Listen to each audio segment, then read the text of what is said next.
We'll be turning your Bibles over to 1 Kings chapter 1. That's what we're going to be studying tonight. 1 Kings chapter 1.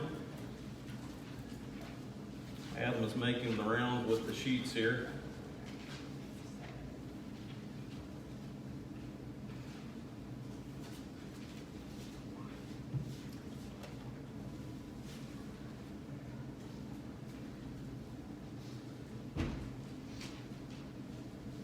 Get everybody? Everybody got one that need one? All right, let's go with 1 Kings chapter 1, and if I can, let's get a volunteer and read verses 1 through 4 for us, please. King David was old and stricken in years, and had covered him with clothes, but he had no teeth. Therefore the servant said to him, let there be sought out of the Lord the king a young virgin, and let her stand before the king, let her cherish him, and let her lie in my bosom, that the Lord the king may be king. And they sought out a fair damsel throughout all the coast of Israel, and brought and found Adonijah, Shunai, and brought her to the king. And the damsel was very fair, and cherished the king, and ministered to him, but the king knew her not. All right, question number 1 on our sheet. Of course, we're dealing with David as he's growing old, much toward the end of his life now, and the kingdom is going to transition over from the kingship of David to the kingship of his son Solomon. But question number 1 is, what was one of the practical provisions that was made for David in his old age? They got clothing. I'm sorry, I'm not hearing very good tonight. They gave him clothing. Okay, they tried to give him clothing, right? Why'd they do that? The older you get, the colder you get. So if you're cold, you're old. Is that what you're saying? Yeah, he was getting older in life, and that is unfortunately one of the effects of growing older. And it just seemed like he never could get warm. You know, it didn't matter how many clothes he put on, didn't matter how many covers they put on his bed. He just never could get warmed up. And so, what was the solution for that? They got someone to watch after the young virgin. Okay, so basically the provisions had to do with his health, right, and with his care.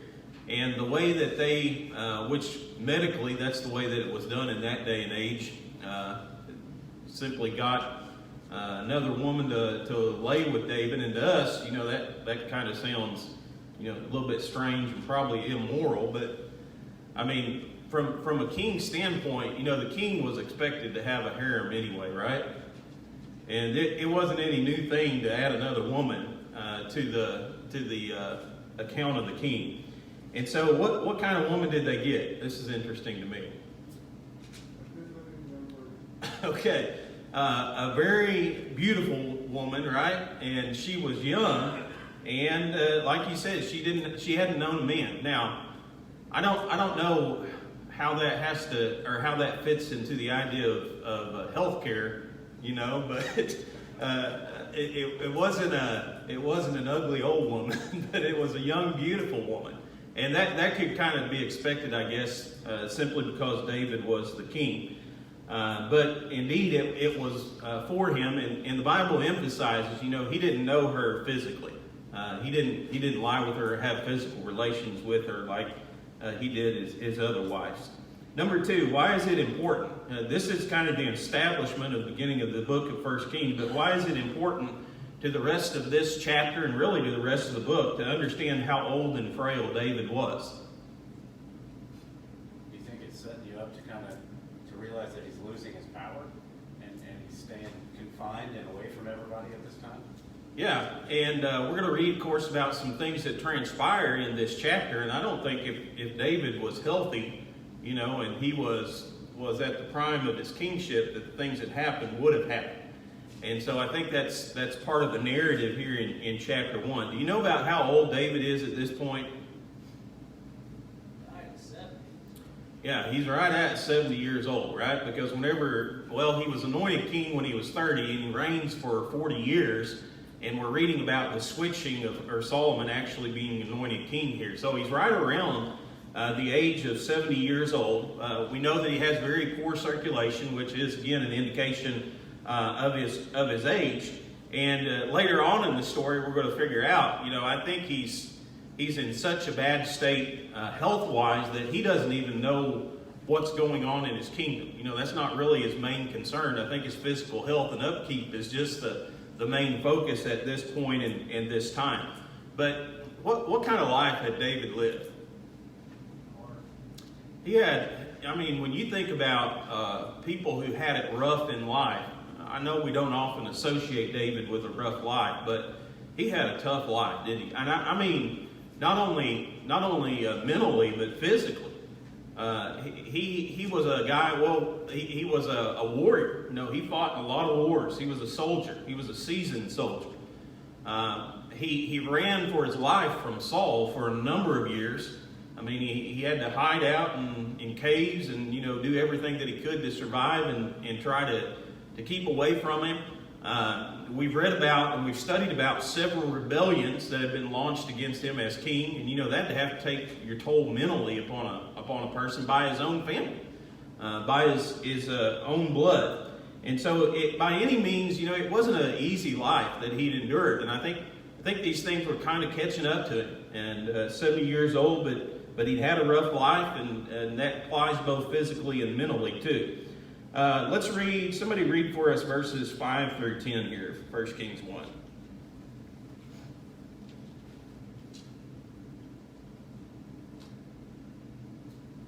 Then Adonijah, the son of Haggith, exalted himself, saying, I will be king. And he prepared for himself chariots and horsemen, and 50 men to run before him. Just verse 5? No, through 10, please. Did I say just 5? And his father had not rebuked him at any time by saying, Why have you done so? He also was very good looking. His mother had borne him after Absalom. Then he conferred with Joab, the son of Zeruiah, and with Abiathar the priest, and they followed and helped Adonijah. But Zadok the priest, Benaiah the son of Jedediah, Nathan the prophet, Shimei, Raiah, and the mighty men who belonged to David were not with Adonijah. Go ahead and get us 2 more verses there, please. And Adonijah sacrificed sheep and oxen and fattened cattle by the stone of Zohelah, which is in Rogel. He also invited all his brothers, the king's sons, and all the men of Judah, the king's servants. But he did not invite Nathan the prophet, Benaiah, the mighty man, or Solomon his brother. Okay, you got the tough one there with all the names. What did, we read about and studied about how David's in this weakened condition. So what does his son Adonijah decide to do? Appoint himself king. Yeah, he basically just took it upon himself, right, to become the next king of Israel. There's no conversation that takes place between he and David, but it's one of those times that you read about in the Bible, where one of these descendants just basically says, I'm going to be the next one, and kind of the self-appointed king of Israel. My question is, if he knew that David had already picked Saul, why did he do this? That was really kind of silly for him to do that. I guess he thought he's like a coup. If he sees power, maybe he would really do it. But things like this, most of the time, everybody start coming slow. Yeah, and I don't know how much conversation he and David had, and it seems like when we studied last week, kind of that conversation about Solomon being the next king took place between David and Solomon. It's kind of a personal. Yeah, well, there's a good reason why. He didn't invite the people that were in the other group, Yeah. He didn't invite Solomon. He didn't invite Benaiah. Who else was there? Nathan, the prophet. Yeah, and Zadok, another priest. So, yeah, those were men, of course, who kind of surrounded David. But he did invite some other men that were pretty close to David, and who supported him in this self-appointment, I guess, as king. But again, I don't know that if David was in the prime of his kingship, that Adonijah would have done this. I think it's kind of a lack of a better term, an opportunist situation whenever, leadership is changing. There's kind of an opportunity for other people to jump in there and maybe get a chance that they wouldn't have had a chance at in any other setting. And so I think that's kind of what Adonijah is trying to do. While David's in this weakened condition, he's just going to appoint himself king. And another thing that let's just hold that. Well, that's the next question. Let's do it. Number 4. So what was at least one reason why Adonijah had grown up to be rebellious and ambitious?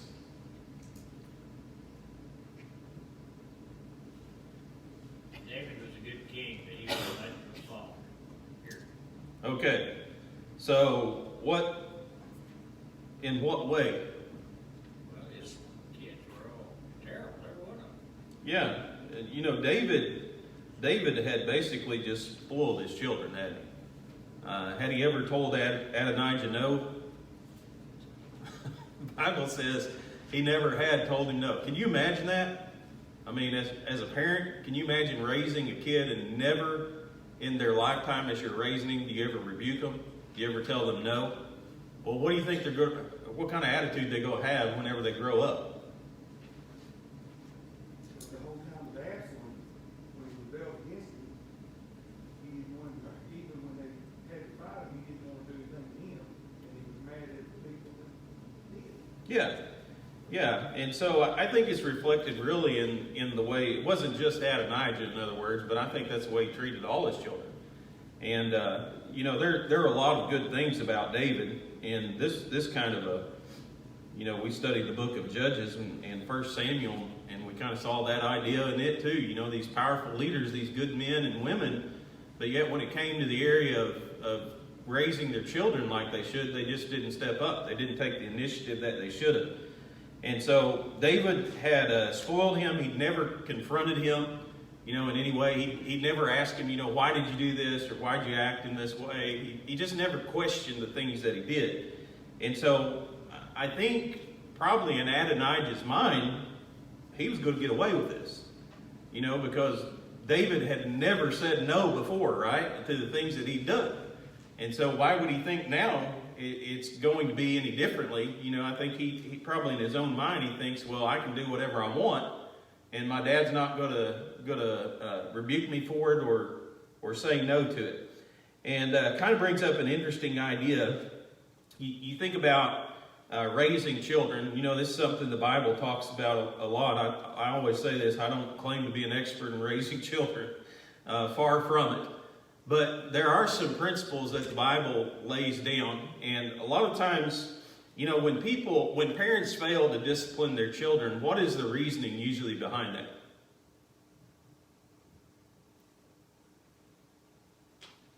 If you were to ask a parent, why don't you say no to your child, or why didn't you spank your child for this, what do you think they'd say? Well, sometimes if they work and they're gone a lot, they will overlook things because they're not wanting to have a negative relationship with their kid at the time that they're around. Okay?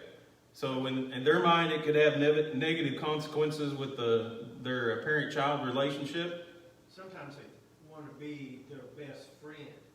You cannot be your child's best friend. You have to offer consistency and structure. Yeah.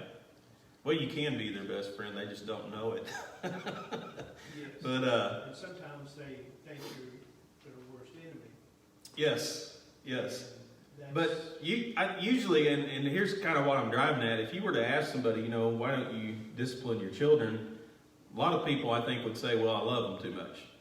I just can't get myself to say something bad to my child, or to do something that's going to inflict hurt on my child or anything like that. But, the Bible actually teaches the very opposite of that concept, doesn't it? And that is, if you do not discipline your children, you do not love your children. And a few verses come to mind. Of course, Solomon wrote a lot of these. Let's turn over to Proverbs real quickly and read a few verses. Then talk a little bit about David and what responsibility he shared in this rebellion. But turn over to Proverbs chapter 13. And we'll start with verse 24. Solomon said, "He that spareth his rod hateth his son, but he that loveth him chasteneth him betimes." what does be times mean? I'm reading from the King James Version here. Necessary. Yeah, promptly, quickly, whenever it's necessary. So a person who doesn't love their children is going to spare the rod. Well, in fact, it says a person who hates his son or his child is going to spare the rod. But the person who loves their children is going to administer discipline whenever it's necessary. You know, whenever the situation calls for it. Turn over to chapter 23 real quickly here, same book.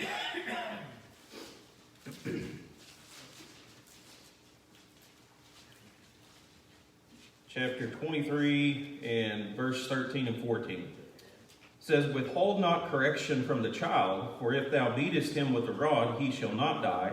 Thou shalt beat him with the rod, and shalt deliver his soul from hell."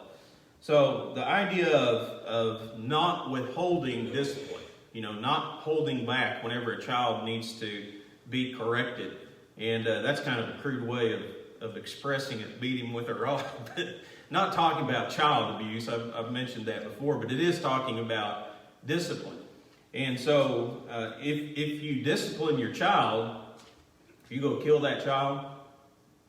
No, it's not gonna take their life away, is it? But what is it going to do? Show them respect. Okay, teach them respect. What else? What's the purpose of discipline? Show them love. Okay, it is an expression of love. Help them to understand right from wrong. Okay, so we're trying to instill with them values, right? We're trying to instill with them the concept that if you do something wrong, there are consequences for that, right? There is punishment. And it's interesting that Solomon talks about in verse 14, if you do administer that discipline, you'll deliver his soul from hell. Well, why? Because you're teaching them the concept of if you disobey, if you rebel, if you do something that's against the law, then there's punishment. You know, there's consequences to be had with it. I think we also need to emphasize, and I don't know that, I know I fall short in this area as a parent, but we also need to instill within our children the idea of reward. You know, if you do something right, then you get rewarded for it. And those are two important principles that we're trying to instill within children. Now, you love your child, you spank them, you're not going to kill them. You know, it's not going to be the end of their physical life, and you just might deliver their soul from an eternal hell. And that's the importance of discipline. Now, you think about David's children. I mean, what would have happened if David had disciplined his children when they were growing up? Well, I don't know that we can say for sure, but I'd say they were going to live a different life than what they live and what we read about. One more here. Turn back to chapter 19, same book. Proverbs 19, verse 18. It says, "Chasten thy son while there is hope, and let not thy soul spare for his crime." So there's a window of opportunity in a child's life to teach them the idea of reward and punishment. And if we don't instill that value within them by administering discipline, then we're setting them up for failure later on in life. And withholding discipline, you know, somehow even within our society, our nation, you know, withholding discipline to a lot of people is a sign of love. But the Bible teaches exactly the opposite of that. If we love our children, we will discipline them. If we want to see them go to heaven, we will discipline them. And again, I'm not talking about child abuse, but I am talking about when they do something wrong that deserves punishment, then we're there to administer that punishment. No parent likes to do it, but unfortunately, it's part of being a parent. And of course, that same characteristic can be seen within the behavior of God. So question number 5 here is the question, to what extent was David responsible for the way his son Adonijah behaved? Was he responsible? Let's ask that. In part, because it always takes the person themselves, always has to step up. Yeah, there was a part that he played that contributed to his behavior. We can say that for sure. And again, you go back and you study the lives of David's children. I mean, I just jotted down a few things here that took place. We have Amnon, committing incest with his sister. He actually rapes his half sister. I mean, would he have done that if he had been disciplined as a child?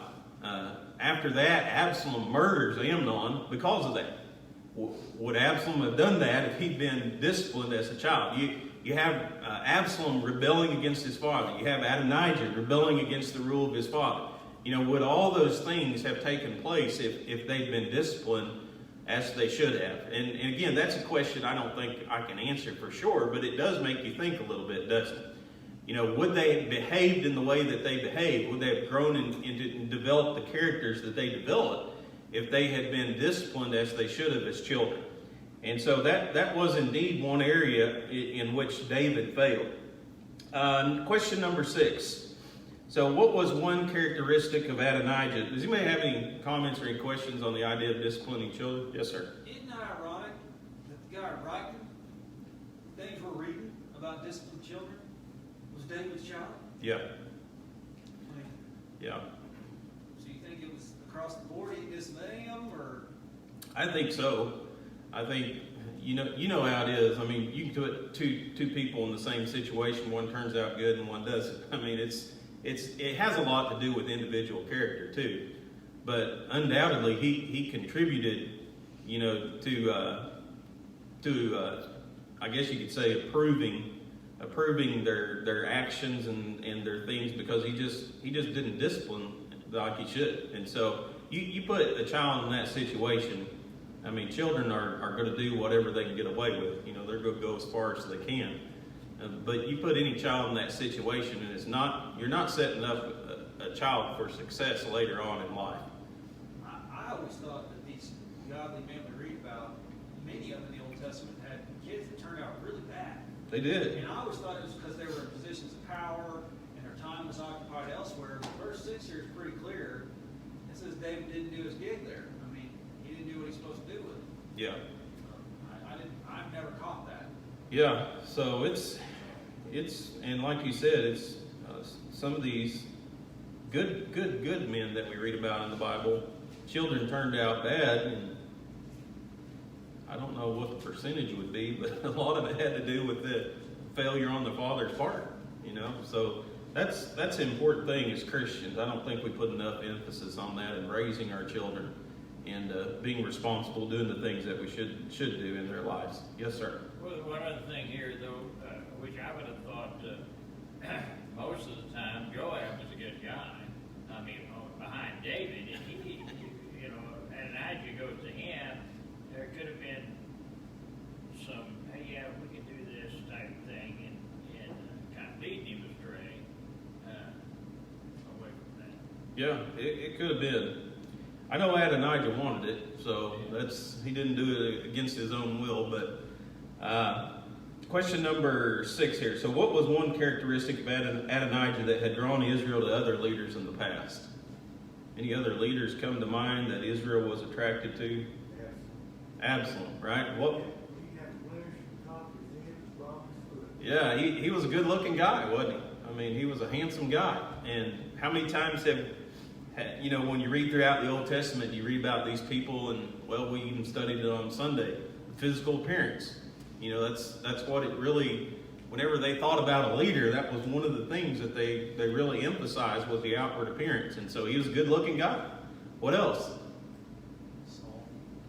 Okay, Saul. Well, even before David, all of his brothers, they went through him before they went to David. Yeah. Because, they were bigger, stronger, Yeah. Another interesting thing here is that it talks about the chariots and the men, that he had running ahead of him. And Absalom was like that too. Remember, everywhere he went, he had basically these men who would run before him and say, "Here comes Absalom, son of the king." And that appealed to people. This idea of this lure, or this outward manifestation of power. And of course, Adonijah was that way too. And he was next in line. He was Absalom's brother, so he was next in line, if you will, to the. He was the next oldest one? Yeah, Yeah, so he was next in line to become the king of Israel in his mind. And so, David had a lot of different children by different women. That's a good discussion for another place, another time. But undoubtedly, he felt like he was going to be or entitled to the next spot as the king of Israel. So, which of David's officials supported Adonijah? Number 7, I think we already did that. That was Joab and Abiathar. Who was Joab? Yeah, he was the commander of David's army. Who was Abiathar? Yeah, he had a priest. So he had a military commander behind him, and he had a religious icon, I guess you could say, or religious leader supporting him too. So that was important. Number 8, which of David's officials did not join the rebellion? Remember who we said? Yeah, Zadok. Yes, Nathan the prophet. Benaiah. He was a priest too. Yeah, and then you had some mighty men of David. Remember this great group that he had surrounding him, kind of the royal bodyguard? You had these two men who didn't join in or support him. So number 9, what did Adonijah do in order to establish his influence and build support for his succession? Yeah, he basically threw his own coronation feast, I guess you could say. It was a feast to celebrate him becoming leader and king of Israel. And so he invites all these different people. He invited all the king's sons, right? Except Solomon, right? He also had all these men of Judah who held great positions of wealth and power, and he invited them. And so he kind of, he was kind of using this to introduce the idea that he was going to be the next king of Israel, and kind of gain some support, I think, through throwing this great feast and get the message out to everybody else, if you will. Let's go to verse 11. Let's go back to 1 Kings chapter 1. Somebody read verses 11 through 14 for us, please.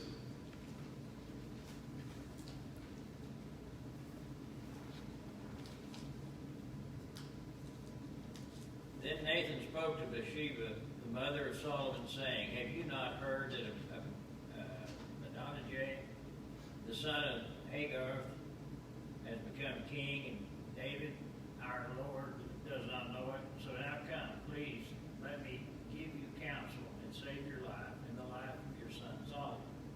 Go at once to King David and say to him, Have you not, my Lord, O king, sworn to your maidservant, saying, Surely Solomon, your son, shall be king after me, and he shall settle my throne? Why then Adonijah becoming king? Behold, while they were still speaking with the king, I will come in after you and confirm your words. Okay, so question number 10 is, what warning did Nathan the prophet carry to Bathsheba? And of course, Bathsheba was Solomon's mother. Act fast or you're going to die. Yeah, the warning was, Adonijah has basically appointed himself the next king of Israel, and David doesn't even know anything about it. So before this great following, or before this self-appointment could gain any momentum, I think Nathan understood the importance of smashing it right now before it turned into another Absalom or something like that. And so it was indeed a warning. Number 11, what advice did Nathan have for Bathsheba? How did he advise her to come up with a solution for this? Okay, basically he told her, you better go in there and tell him. You better go in there and speak up for yourself and speak up for Solomon. Because if you don't, then there's a good chance that this thing is going to come to fruition. So here's an interesting question, number 12. Why didn't Nathan just go in and tell David himself? Why do you think he wanted Bathsheba to be the first to tell David? Evidently, he had promised her, your son's going to be king. And that would have more sway, because it wasn't Nathan he was promising it to, Bathsheba. Okay? Well, I would think. Yeah, so the promise wasn't to Nathan, right? It was made to Bathsheba and to Solomon. Is there anything else you might?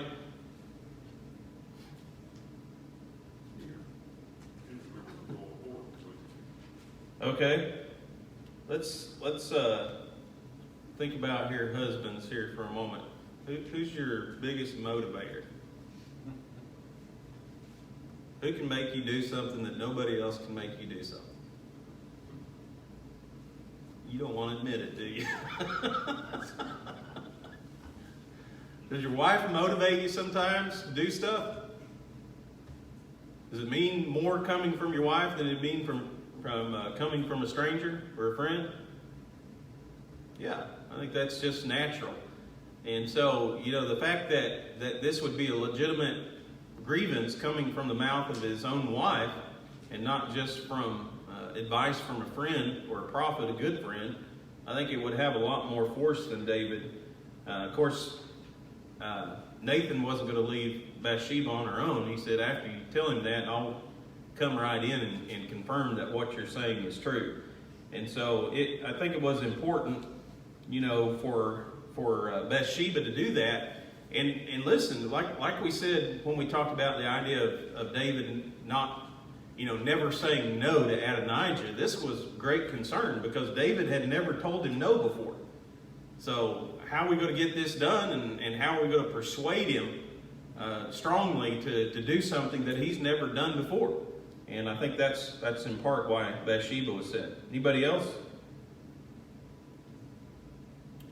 All right, let's go down to verse 32. Basically, we don't have time, of course, to read through all these that we're going to be covering. But Bathsheba goes into David, and she, of course, lays down her plea. And she says, one of the things that really stands out to me is she said, you swore. How did David swear to her?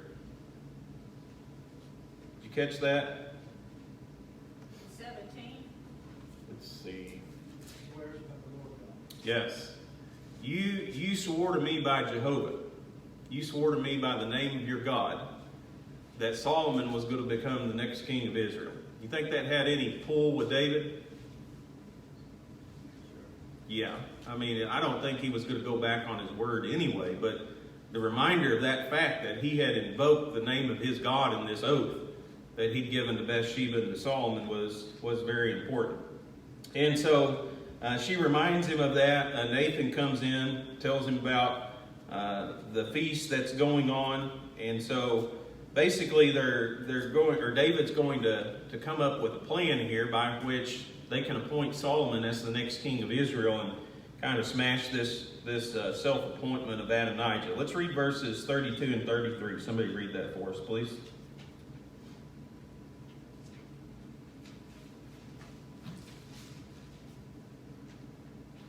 32 and 33. Yes. And the king David said, call me Zadok the priest, Nathan the prophet, and Benaniah the son of Jehoiada. And they came before the king. And the king also said unto them, take with you the servants of your Lord, and cause Solomon my son to ride upon my own mule, and bring him down to Gihon. Okay, so what did David command Zadok and Benaiah and Nathan to do?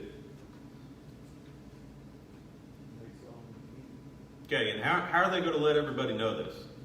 By riding his mule into town. All right, well, we probably think about riding a mule. That seems kind of degrading, but that was the royal ride of that day and age.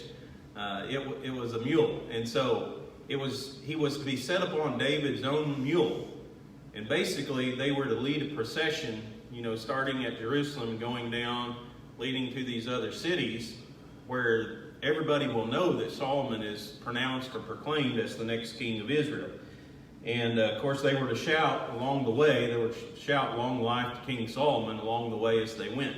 And so when people saw Solomon riding on David's own mule, and they see all these men, his top-notch men, his advisors and religious, military, all those people surrounding him, and they're yelling Solomon, long life to King Solomon, then it would be an understanding throughout the kingdom. News would spread very quickly that Solomon had become the next king of Israel. All right, let's go to verses 52 and 53. Basically, Adonijah this again is word that spread really quickly. Adonijah and the people, as they're having their feast, they hear this uproar, and so they long story short, they figure out that David has appointed Solomon as the next king of Israel. How do you think they reacted to that? They were afraid because basically they were at this point in time they're conspiring to rebel against the will of the king. So let's read verses 52 and 53. Then Solomon said, if he proves himself a worthy man, and not one hair of him shall fall to the earth, that wickedness is found in him, he shall die. So King Solomon sent them to bring him down to the altar. And he came down and fell down before King Solomon, and Solomon said to him, go to your house. Okay, so number 14, how did Solomon respond to his brother's plea for mercy? He gives him mercy. Okay, he did in a sense, didn't he? Temporarily. Yeah. He's not going to stay, well, and it's really based upon some actions of Adonijah. But, he said, right now I'll be merciful to you, but you're going to have to prove you're worthy of my mercy, right?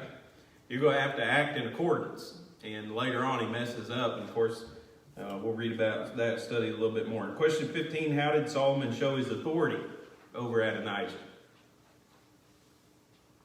Where did Adonijah go? Yeah, he went and grabbed a hold of the horns of the altar, right? A lot of times people think of a holy place being a place of safety. A lot of people today would associate a church building as a place of safety, right? Or a place that you could retreat. And so that's what he did. He grabbed a hold of the horns of the altar. Solomon said, go get him, right? He sent his men in charge. They got him, and he told him to go home. And so he let him know, in a sense, that he was in charge. And then question 16, the last question here. So in terms of political power, is it dangerous, or why is it dangerous to have a rival like this hanging around? What did a lot of the kings do whenever they were appointed to the office? Their enemies will never be enemies. Yeah, not just, well, I guess they were considered their enemies, but a lot of times they killed their own siblings, didn't they? Why'd they do that? Eliminate threats. Yeah, you didn't want somebody hanging around who was going to threaten your position or your power. And so, the fact that Adonijah is still hanging around here is really, well, we're going to read it a little later on, but Solomon's, in the back of his mind, Solomon's thinking about this. He selectively eliminated threats. We'll study it later, but he did do some of that at his dad's guidance. Yes. But he was more merciful than most, but he did do some of that. Yeah, and David, that was David's big thing. He said, I showed him mercy in my lifetime. Now it's time to administer justice. So Solomon was the hand of justice in a lot of those, wasn't he? So it says a presidential pardon on the way out, easier to get orders. Yeah, I guess so. Yeah, that's the way it'd be.